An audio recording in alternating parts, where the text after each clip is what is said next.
بسم اللہ الرحمن الرحیم۔ غزوہ سویق۔ جنگ بدر کے بعد مکہ کے ہر گھر میں سرداران قریش کے قتل ہو جانے کا ماتم برپا تھا اور اپنے مقتولوں کا بدلہ لینے کے لیے مکہ کا بچہ بچہ مضطرب اور بے قرار تھا۔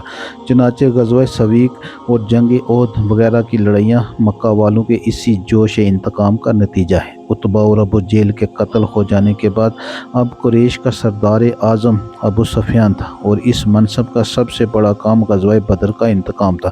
چنانچہ ابو سفیان نے قسم کھا لی کہ جب تک بدر کے مقتولوں کا مسلمانوں سے بدلہ نہ لے لوں گا، نہ غسل جنابت کروں گا، نہ سر میں تیل ڈالوں گا۔ چنانچہ جنگ بدر کے 2 ماہ بعد ذی الحجہ 2 ہجری میں ابو سفیان 200 سواروں کا لشکر لے کر مدینہ کی طرف بڑھا۔ اس کو یہودیوں پر بڑا بھروسہ تھا، بلکہ ناز تھا کہ مسلمانوں کے مقابلے میں وہ اس کی مدد کریں گے۔ اسی امید پر ابو سفیان پہلے حنا بن اخطب یہودی کے پاس گیا، مگر اس نے دروازہ بھی نہیں کھولا۔ وہاں سے مایوس ہو کر سلام بن محکم سے ملا، جو قبیلہ بنو نذیر کے یہودیوں کا سردار تھا اور یہودیوں کے تجارتی خزانے کا منیجر بھی تھا۔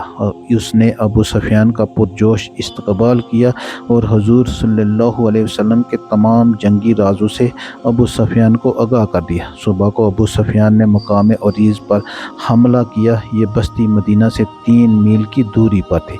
اس حملے میں ابو سفیان نے ایک انصاری صحابی کو، جن کا نام سعد بن عمرو رضی اللہ عنہ تھا، شہید کر دیا اور کچھ درختوں کو کاٹ ڈالا اور مسلمانوں کے چند گھروں اور باغات کو آگ لگا کر پھونک دیا۔ ان حرکتوں سے اس کے گمان میں اس کی قسم پوری ہو گئی۔ جب حضور اقدس صلی اللہ علیہ وسلم کو اس کی خبر ہوئی تو آپ صلی اللہ علیہ وسلم نے اس کا تعاقب کیا، لیکن ابو سفیان بدحواس ہو کر اس قدر تیزی سے بھاگا کہ بھاگتے ہوئے اپنا بوجھ ہلکا کرنے کے لیے ستو کی بوریاں، جو وہ اپنی فوج کے راشن کے لیے لایا تھا، پھینکتا چلا گیا، جو مسلمانوں کے ہاتھ آئی۔ عربی زبان میں ستو کو سویق کہتے ہیں، اس لیے اس غزوہ کا نام غزوہ سویق پڑ گیا۔